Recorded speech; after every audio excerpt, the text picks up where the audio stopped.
Where did this fascination with sharks really begin? I grew up in Ohio, which is landlocked. I wasn't exposed to marine biology. I didn't know it existed. And I remember looking at the ocean one day on a trip to Florida and saying, holy cow. Like, it was actually, I was daunted but fascinated simultaneously, which is actually, I think, a feeling that a lot of people have when they look at the water. And I think the thing that scared me the most about the water, which again, I think is true for most people, were the sharks. There's this vast environment where there are things out there that I'm a little bit scared of. My mum always blames this 80s cartoon called Sharky and George, Crime Busters of the Sea, for my interest in sharks. Sharky and George, clear up any mystery.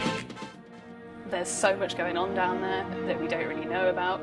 So as I started to learn more and more about them, they have these electrical sensors in their nose, and I just became more and more interested in them, and I wanted to learn more about them. And that youngster in me that wanted to learn more about them, that's just never stopped, and I've just continued to ask those questions about them. It's a totally unexplored frontier. Almost any question you ask about them is something that is going to be new. It's going to be a really interesting contribution to the scientific community, but they're also a species of conservation concern. By learning more about their anatomy and physiology, we're able to conserve them more effectively, and also, along the way, promote what's in Irish waters.